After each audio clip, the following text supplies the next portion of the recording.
আসসালামু আলাইকুম। Health first advertising agency এর পক্ষ থেকে জানাই উষ্ণ অভিবাদন। আচ্ছা, মিষ্টি বললেই আমাদের মাথায় সাধারণত কোন নামটা আসে?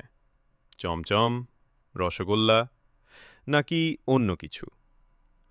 আজ আপনাদের এমন এক মিষ্টির কথা বলবো যার স্বাদ ভুলতে পারবেন না। নোয়াখালীর সুবর্ণচরের থানাহাট এলাকায় ২৫ বছরের বেশি সময় ধরে দাঁড়িয়ে আছে মনসুর হোটেল।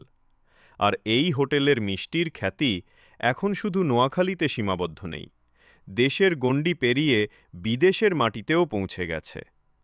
এরা একদম খাঁটি গরুর দুধের ছানা দিয়ে মিষ্টি তৈরি করে। কোনো ভেজাল বা নকল কিছু এখানে ব্যবহার করা হয় না। মিষ্টির স্বাদ যেমন অতুলনীয়, তেমনি স্বাস্থ্যসম্মত।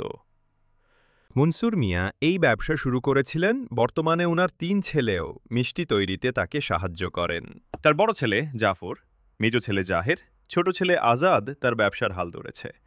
তাদের সহযোগিতাই এই ব্যবসাটা আরও উন্নতি করবে ইনশাআল্লাহ। এখানে মিষ্টির কারিগররা খুব যত্ন সহকারে কাজ করেন। এই মিষ্টির গুণগত মান আর অসাধারণ স্বাদের কারণে এটা এখন মনসুর হোটেলকে সুবর্ণচরের একটা পরিচিতি দিয়েছে। আপনারা যারা মিষ্টি ভালোবাসেন তারা একবার হলেও থানাহাটে এসে মনসুর হোটেলের এই মিষ্টির স্বাদ নিয়ে দেখতে পারেন। আমি নিশ্চিত আপনারাও এর প্রেমে পড়ে যাবেন। আমাদের সাথে যোগাযোগের ঠিকানা